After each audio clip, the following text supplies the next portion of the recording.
शिवलिंग के पास में विराजमान। कभी मौका मिल जाए, विवाह शादी में देरी हो रही हो, या कोई नया कार्य चालू कर रहे हो उसमें देरी हो रही हो, या कोई सर्विस के लिए नौकरी के लिए जा रहे हो और वो कार्य नहीं हो रहा हो, तो एक धतूरा, केवल एक धतूरा, उस धतूरे को फोड़कर उसके अंदर का फल निकालकर उस फल को शिवलिंग पर चढ़ाकर एक लोटा जल शंकर भगवान को समर्पित कर, दिन होना चाहिए मंगलवार, समर्पित करो।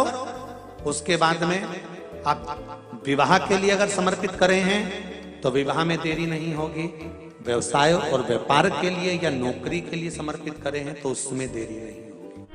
शंकर भगवान को धतूरा कब चढ़ाना चाहिए उसका विशेष ध्यान रखें। जैसे शिवरात्रि है, प्रदोष है, या सोमवार है, या कोई विशेष आपका उत्सव है, तो आप शिव जी को धतूरा चढ़ा सकते हैं। या विशेष कोई बीमारी ऐसी लग गई है या विशेष कोई तकलीफ ऐसी हो गई है जिसका निवारण नहीं हो रहा, तो आप धतूरा चढ़ा सकते। धतूरा चढ़ाने का भी एक क्रम है।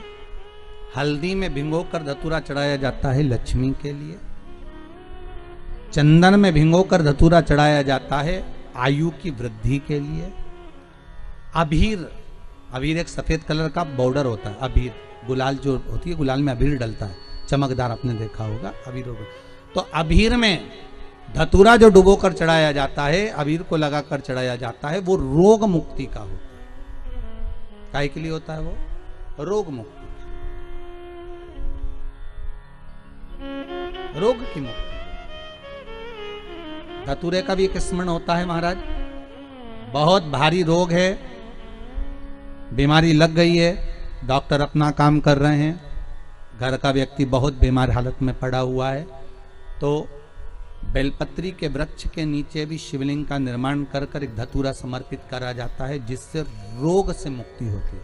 उसमें ना तो हल्दी लगाई जाती है, ना चंदन लगाया जाता है, ना अबीर लगाया जाता है, केवल धतूरा चढ़ाया जाता है। पर भगवान शंकर को धतूरा क्यों चढ़ाया जाता है, वो धतूरे का प्रमाण क्या कहता है? तो शिव महापुराण की कथा में रुद्र संहिता के अंतर्गत महाराज अगर आप पढ़ेंगे तो उसमें व्याख्यान वर्णन मिलेगा कि मनुष्य के जीवन में प्रतिदिन असत्य बोलने में आता है।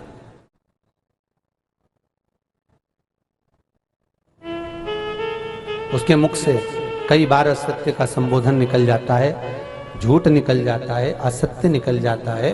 तो हमारे यहाँ शास्त्र कहता है सबसे पहला धतूरा भगवान शंकर को अगर किसी ने समर्पित करा था तो ब्रह्मदेव ने करा था महाराज। और उसका भी प्रमाण है कि हर चीज का प्रमाण होना चाहिए। देखो कि आखिर भगवान के मंदिर के पीछे क्यों नहीं प्रणाम करते, तो उसका भी प्रमाण होना चाहिए। कि कोई आपसे पूछे तो आप बता तो सकते हो, केवल कथा के माध्यम से नहीं, आप उसको बता सकते हो कि ये कारण है। आप चंदन चढ़ा रहे हो तो उसका कारण बताना पड़ेगा कि ये चंदन क्यों चढ़ाया। चावल चढ़ाया तो उसका कारण बताओ कि अग्नि पुराण में लिखा है कि अक्षत की महत्वता क्या है।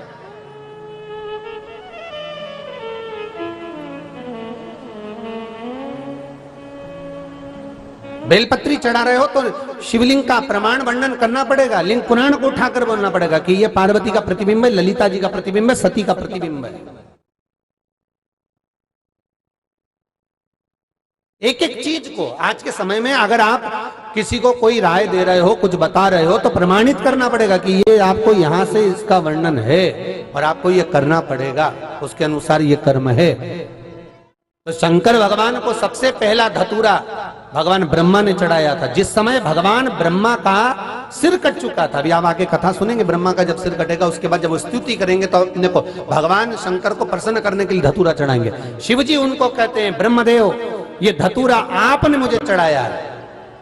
और क्यों चढ़ाया? क्योंकि आपने असत्य बोला था, उस असत्य को नष्ट करने के लिए आपने मुझे धतूरा समर्पित करा।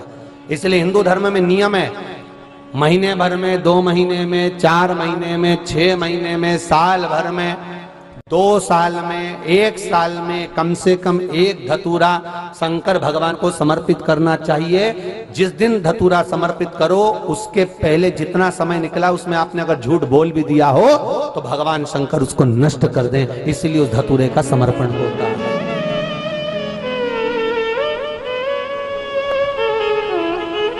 एक हमारे हिंदू धर्म में सबसे बड़ी बात है कि प्रायश्चित बहुत क्रम है महाराज। प्रायश्चितता का भाव बताया कि आप ऐसा करोगे उसके साथ ऐसा हो जाएगा, तो उसका प्रायश्चित ये है, आप कर सकते हो उसका प्रायश्चितता का भाव आप अमल कर सकते हैं, आप स्मरण कर सकते हैं।